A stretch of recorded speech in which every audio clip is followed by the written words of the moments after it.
Good morning, ladies and gentlemen, and welcome to another episode of PLA with myself, Nick and Bruno. We've got a couple of questions with us today, and we're going to be jumping straight into them. The first question, Nick, comes from a managing agent, and the question goes as follows. I have a tenant that moved out of a property at the end of last month, and we obtained 3 quotes from different contractors to fix a couple of issues in the apartment that the tenant was obviously staying in. So the landlord has sent them a message stating that the agent, should use the entire deposit to cover all the repairs and let him know of the outcome, right? It seems as if he is placing the responsibility of finalizing the matter on myself as the agent and the tenant to resolve.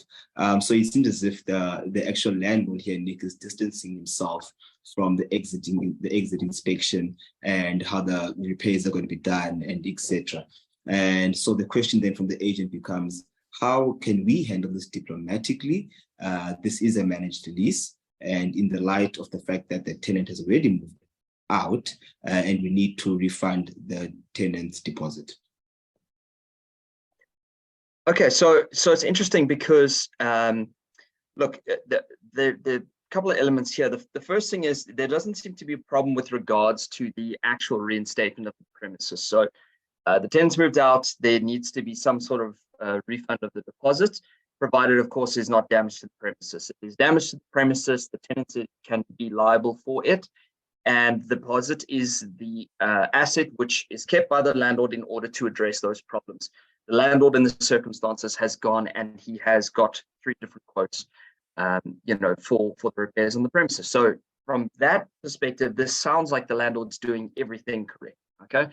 The question then comes, we don't know the extent of the damages or whatever the case is, but the landlord having, got 3 quotes, I doubt very much this is a circumstance where, one quote is very little and the other one is the most expensive one, and the landlord's just trying to use up the deposit. There'd really be no need for the landlord to do that in circumstances. And in any event, the landlord is entitled to elect who they want to remedy the property in the circumstances. So there seems to be a suggestion that the entire deposit is going to be used. I'm assuming that the quotations for the repair of the property exceed the value that is held in the deposit, in which circumstance the landlord is perfectly entitled to use the entire deposit. Okay.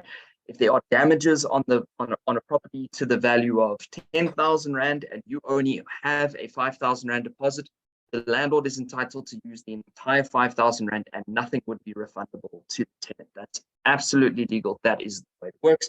And ultimately, if that is the circumstance, the landlord still has a claim for the balance against the tenant in the circumstances. So there doesn't seem to be any problem there. That all seems very fine. Okay, just because a deposit needs to be refunded doesn't mean that it has to be. Okay, I don't know if there's a worry there. The other second part of the question really is the agent saying, well, the landlord is expecting us now to engage with the tenant and sort out this problem.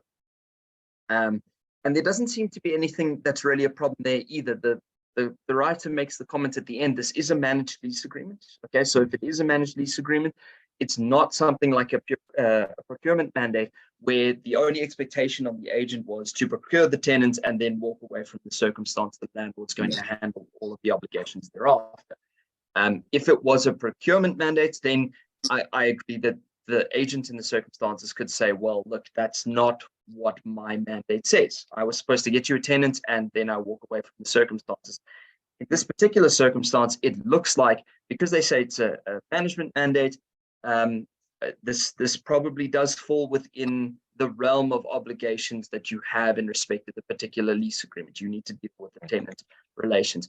So really, it doesn't seem like there's a problem here that would be expected as the agent to handle something like this, unless there is, for some reason, you've got a very specific mandate which says I only deal with rental collections and everything else is the landlord's responsibility in circumstances. And then the question is going to come down to, well, what are the specific terms of the mandate?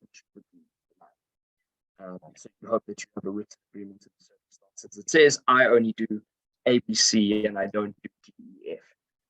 In those circumstances, look at your mandate, find out where your specific parameters are, But otherwise, I mean, it does seem like a perfectly valid circumstance. You know, you've got a handle, and I don't see anything wrong with the use of the deposit in the circumstances. Everything seems above board.